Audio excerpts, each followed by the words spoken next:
YouTube. It's Wednesday evening, 6:15 p.m. August 11th, 2021. And I really wanted to record more stuff today, but I was out of space on my iPhone and just been out and about and really without I've been on Wi-Fi, but it's just been painfully slow Wi-Fi, so it's taken quite a bit to get all of yesterday's vlogs uploaded. As you can see, I'm basically driving through a miniature lake. I'm at Ain't Nick's, which is a bar I almost died in. That's another story for another time. It's a bar near 27th Avenue and Glendale. And man, we just had a storm come through today. It looked like a freaking hurricane looking out the door. It just rain and wind, and it just came down like nobody's business for. It seemed like it was an hour. It probably wasn't that long, but it came down for quite a while. And like craziness, I had older women I was hanging out with down at Bullock's. And it's Wednesday. I don't work on Wednesday, but I was in the area, so I had breakfast there and was using their Wi-Fi, as painfully slow as it is. And I had some karaoke-related things I needed to take care of. Replaced a couple of my binders. I replaced a couple of my binders with nicer binders that I got at Goodwill yesterday, and stocked the pencils, stocked the karaoke slips, and I want to say it's in my thrifting videos, but I don't think it is. There was at least one segment of the thrifting videos that I shot on the Obama phone, and I haven't really figured out how to go about uploading from the Obama phone to this YouTube channel either. So it's going to be a while until that. Probably be a while until that segment gets actually up to where y'all can watch it. So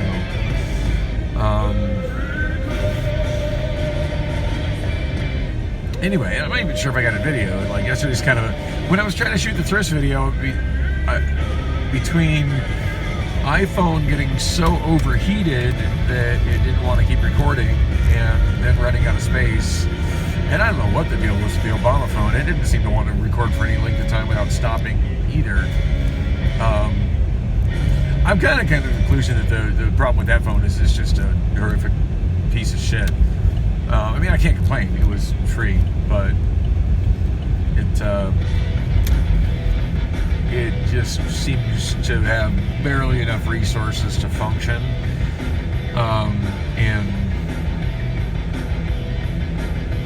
and that's with the most basic of tasks.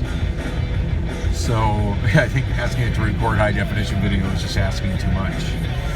And I haven't messed with its settings. I'll probably take it down to 720p, and hopefully that'll make a difference. Although for all I know, that's all it's capable of, 720p. I haven't really looked at the details. But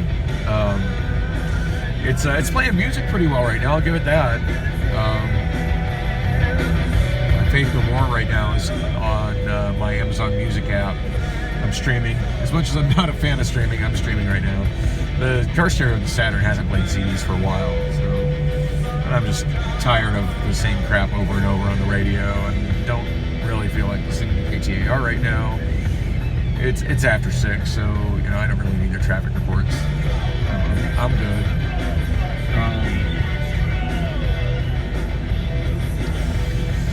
So I figured I'd give streaming off the Obama phone a try, and so far so good.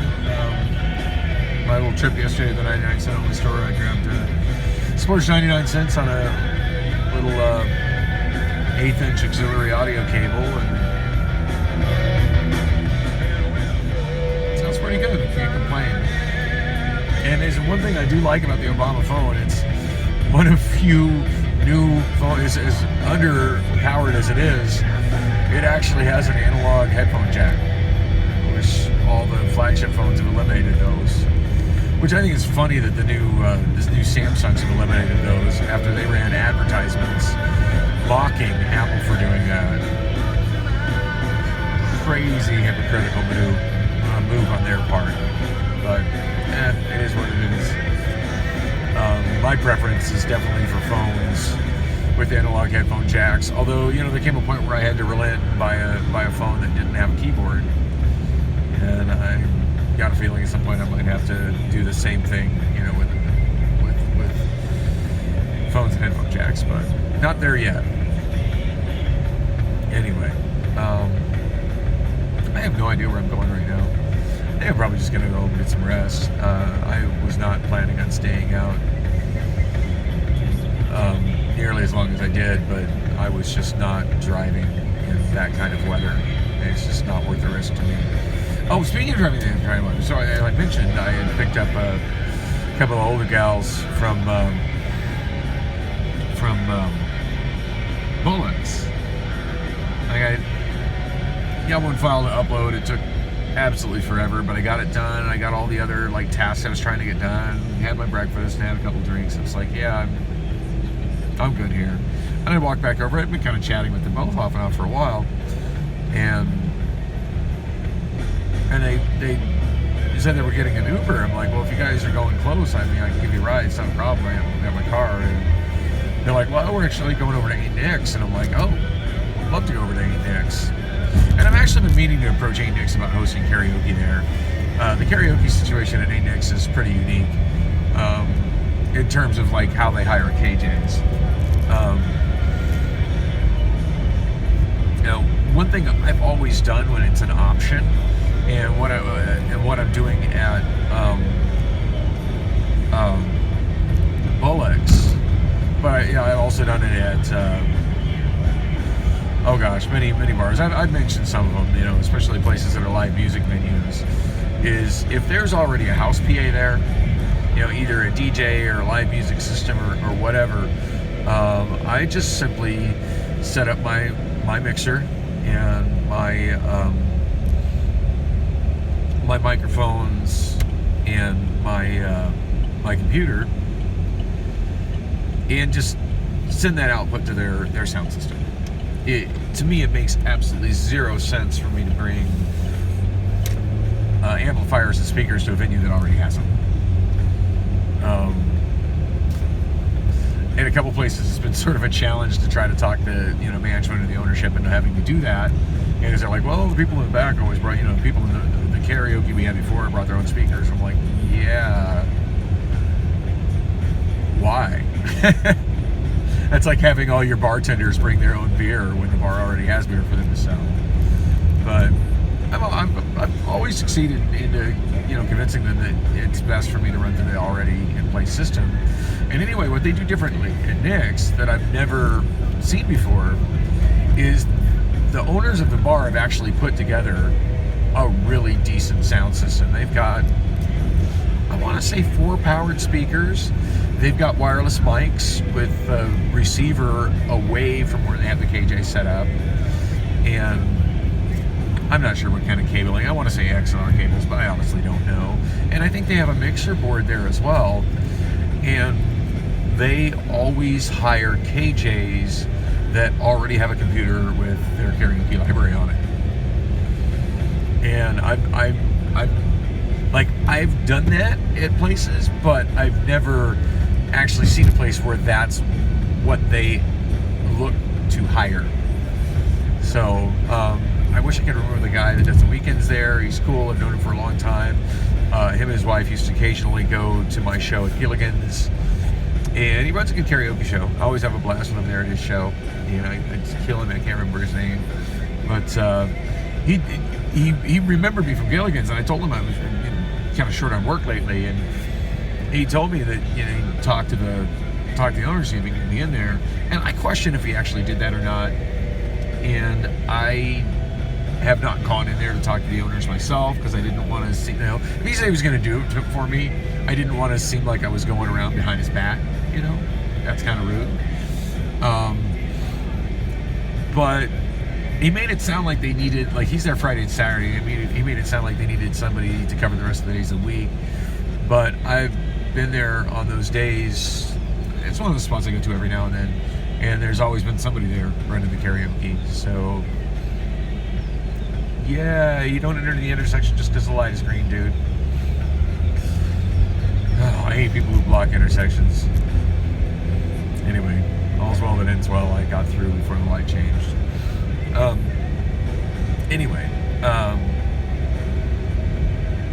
Yeah, I don't know what the deal is. I've never talked to the owner. I've never really approached it. I just know, as far as what I know that goes on there, I know from being a patron that likes to go there to sing and talking to the other KJs. I do know there's been some turnover in KJs there, but the guy was talking on the weekends. It's my understanding he's been there for the weekends for quite a while. Anyway,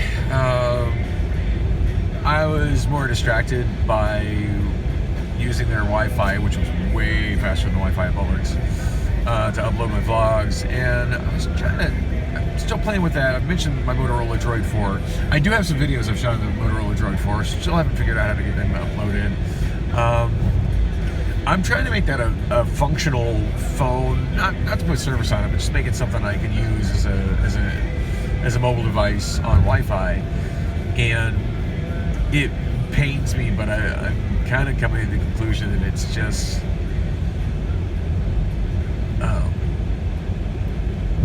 it's just not gonna handle the apps that are needed to function in 2021.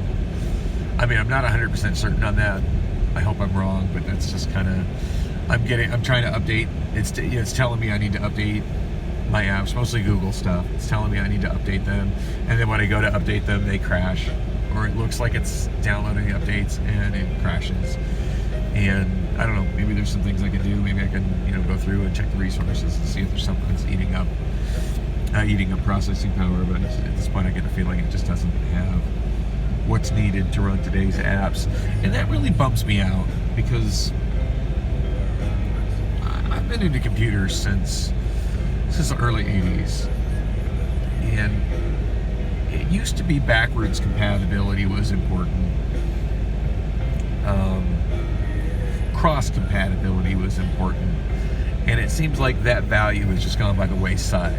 It just seems to be expected and desired that you're going to buy a new computer every year. You're going to buy a new cell phone every year. Just keep buying new stuff, and it seems like they're deliberately making the apps bloated to the point that they won't run on the older devices. And I can maybe get with that if I was getting additional capabilities, but generally speaking, Gmail doesn't do anything now on a mobile phone that it didn't do 6 years ago. So why does it need so much more processing power? Why does it need so much more available space to install? I don't get it. And why on the server end isn't it capable of running with an older version of the app on a machine that isn't powerful enough to run the latest version of the app? And to younger nerds, that's probably comes off like crazy talk, but just to put things in perspective, I still run my karaoke show through Winamp 2.91, which came out in 2003. I've run newer versions of Winamp. I didn't like them as much. I went back to the older version. The older version did everything I needed to do. And at this point, Winamp has been, it's been a dead. There haven't been new versions in a long, long time. I forget when they finally stopped updating it, but it's been a long, long time. But the reality is that it still supports a lot of modern codecs. And as long as I've got, and it's a Windows program, as long as I've got, my video drivers, my audio drivers in place, and I have everything configured correctly, it still works. It still does everything it was intended to do in 2003, and it does it very well. And it does it with the resource usage of a software from 2003 as opposed to a software program from 2020, which would be bloated as hell. So I don't know, it frustrates me. I'm starting to have my doubts that I'll be able to do anything particularly useful with the Droid 4, and I don't know, kind of bummed. I was thinking it'd be kind of handy for doing YouTube on and doing some other stuff on, but I didn't have much success, and I kind of got cut short because I got down to about 8% power on the battery, and anyway, that's what happened.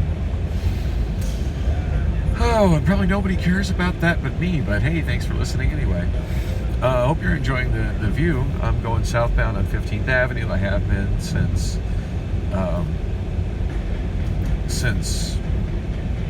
Bethany Home Road. I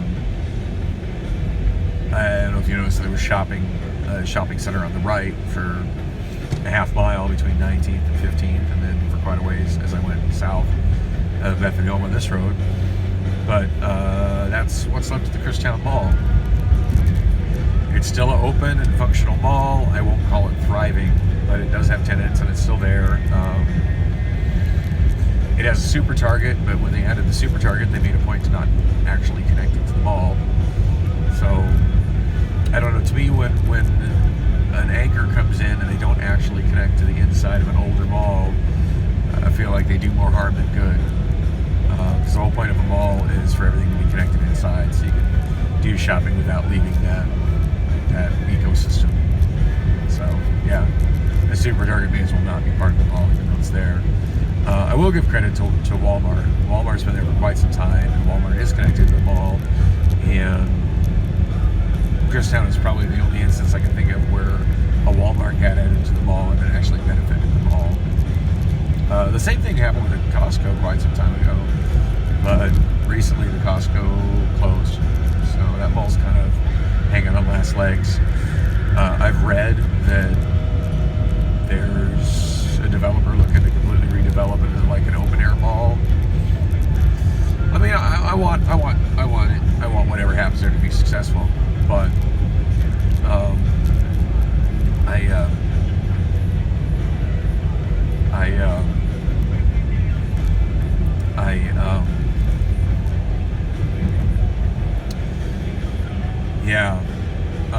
I was chatting with my friend in LA, in Orange County, who's been working on the scooters with me. I was chatting with him on a couple days ago about how, like, he mentioned about, he was talking about how hot it was here. He's like, well, just go hang out at a mall. I'm like, you say that like there's still malls here. And I kind of overstated the situation. There are still malls here, but there's actually a homeless encampment under the freeway with tents and shit, as if it was Los Angeles. I don't know if you all saw that video, but I'm not used to seeing them in this area. That surprises me. Anyway, we were just discussing malls, and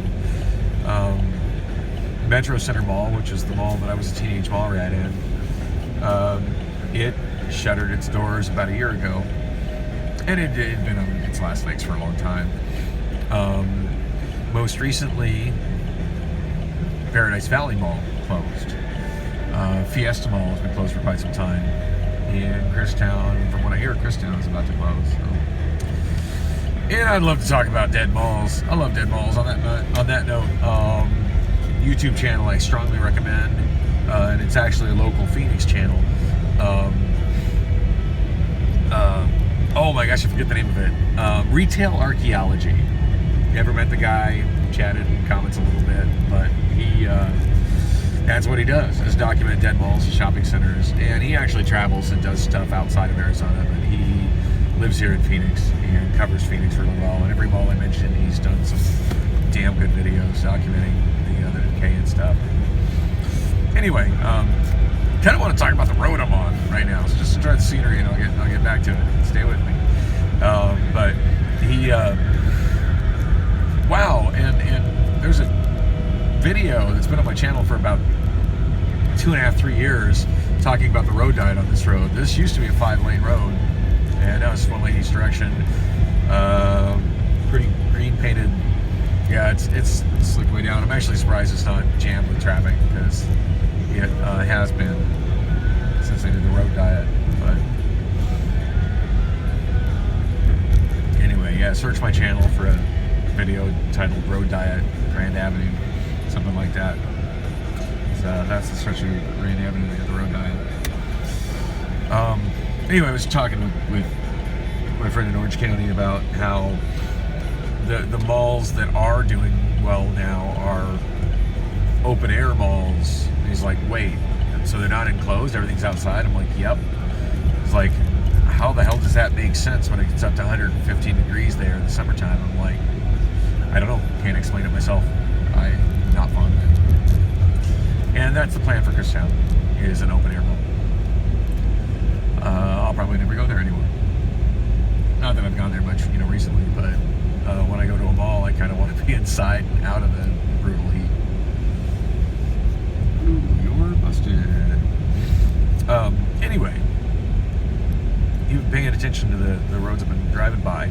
The road that I went down that I was driving into a 45-degree angle at, that was Grand Avenue, and I just drove it from 15th Avenue to 7th Avenue. And it, I mentioned a few videos ago about how US 60 used to actually go through Phoenix, and also Tempe and Mesa. I mean, they go through, but I mean, now it's largely routed on freeways. But it used to be a road prior to any of these freeways being built. And when I turned onto Grand Avenue, I turned onto the old route. Run that red light, dude. Yeah, you go. I turned onto what was the old 60, which of course makes no sense to me down Woodley each direction. That used to be a U.S. highway. But it's not a U.S. highway anymore. And obviously Phoenix's goal is to get traffic to not use it as a thoroughfare. And they're kind of accomplishing it. Sorry, I just noticed the angle on my phone is terrible. Anyway, so that would have been the 60. And then the way I turned left onto Van Buren is the way the 60 continued. And Van Buren going in the other direction, I forget what route that used to be. I believe 85. I believe if you kept going in the opposite direction on Van Buren, you would have been on US 85. And then US 85 turned left on 17th Avenue, which got down to Buckeye and kind of had a curve where it was free flow traffic southbound 17th Avenue to westbound Buckeye. And then if you wanted to go further east on Buckeye, it kind of turned and had like a T intersection with the US 85 highway route that went around the corner. And then from there, it was just Buckeye Road all the way out to where they start calling it MC 85, which is Maricopa County Route 85, which would go all the way out, through downtown Goodyear, and then on out to what little bit of downtown Buckeye there is. And then it would turn south where I think Arizona 85 is. I think it's Arizona Route 85. I don't think there is a U.S. Route 85 anymore. This guy doesn't know what he's doing. Anyway. I'd like to do some ride along on some of these routes just to kind of show the old highway routes through Phoenix for those unfamiliar with it. I found the average Phoenician at this point doesn't remember the routes that the highways went through the city prior to the freeways existing, but I do. This is something I'm kind of into. I can't remember anybody's name, but I can remember where Route 60, US Highway 60 went through Phoenix. And it went this way, down Van Buren. So,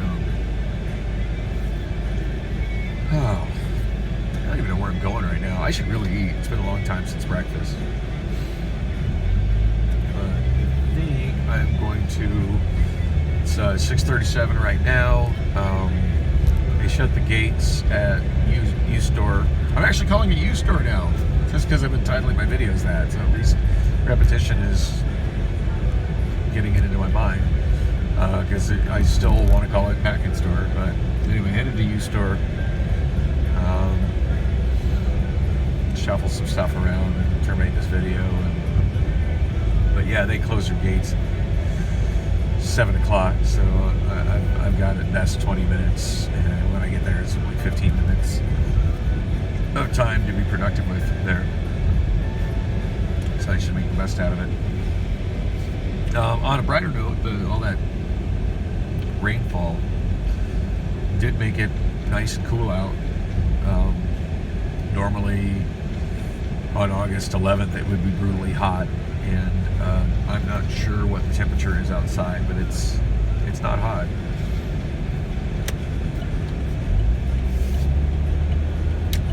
It's a little breezy, but it's actually not too bad. It's really overcast. It looks like it could start pouring down again any moment now, but for the most part it's comfortable. Now, it's actually a little chilly out considering that I'm dressed for the heat. But look, that's a new Dollar General store. Nice. So anyway, yeah, I'm driving down the old US Route 60, and the reason you see so many businesses but many of them being boarded up is this used to be, and I'm sure you probably know, I hope you're noticing like really large signs that don't conform to current sign codes. The old school, these signs used to all have neon lighting on them. They used to be pretty big and grandiose. Now actually that one looks pretty cool. Prado, Roland's Market. But yeah, most of them are not looking so great. But yeah, this used to be a highway. This used to be the strip, so to speak. Lots of businesses on it. Now it was, pretty impressive as we rolled through downtown, but once we got past about 10th Street, it's kind of been an example of urban decay. I mean, it's not completely, dead. There's, it's a lot of used car lots. A lot of vacant, available, and buildings that just don't look really that great. More car lots. Used to be a hospital just to the left. I don't know if you saw the sign all blacked out or not. There's one. See right there on the left. There's the sign and with the text all blacked out.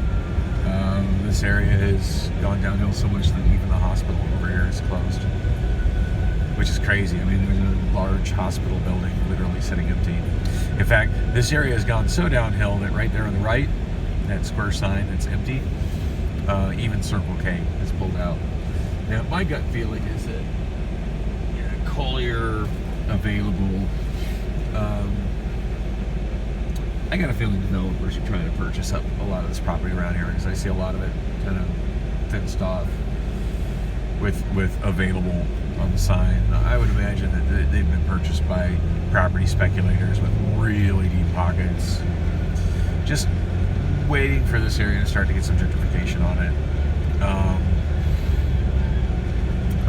Most people wouldn't want to live around here just because of how decayed it looks, but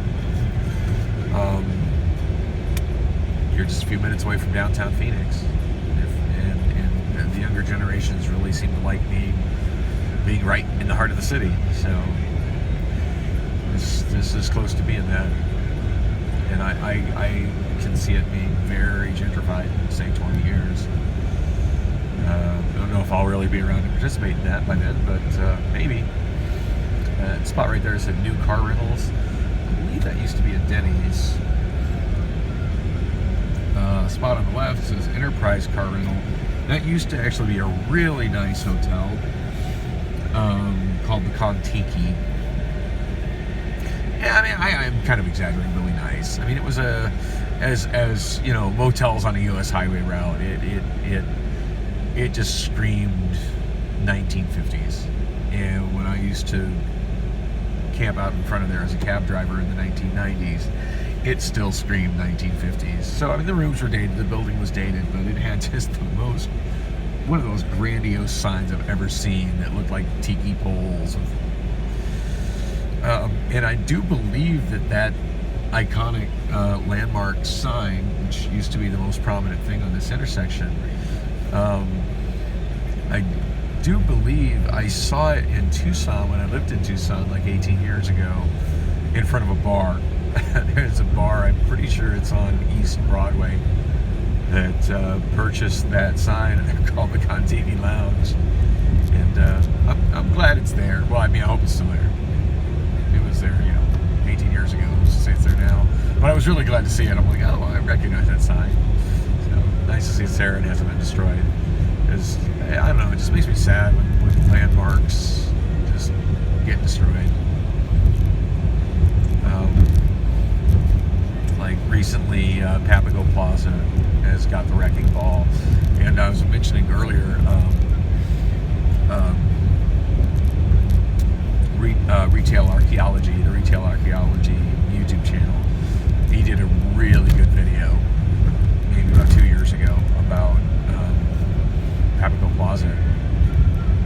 And yeah, wrecking ball went to it. Supposed to be building an Aldi there, but I've heard that Aldi is not opening new stores anymore, so who knows what's going to happen there. But it makes me sad. And it wasn't really anything going on there. I mean, it was pretty much a dead strip mall, but it had very unique architecture. And most of the stuff getting built these days just has no character.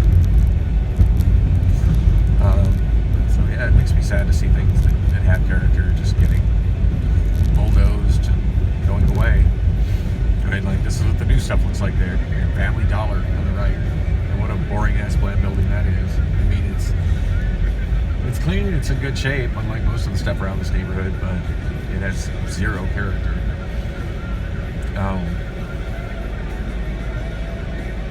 Gosh, I was just thinking of another thing in this area that was a notable landmark, and now it's escaping me. Oh well.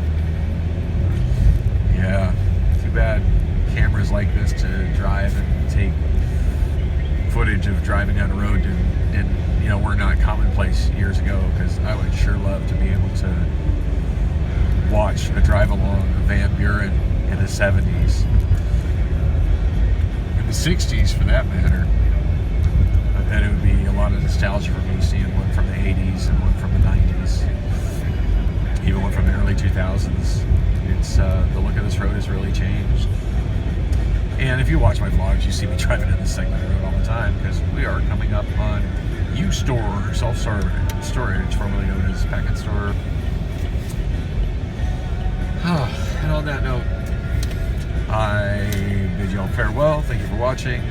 Like and subscribe and comment and blah, blah, blah. Things YouTubers say. Hopefully be back with more before I end the day.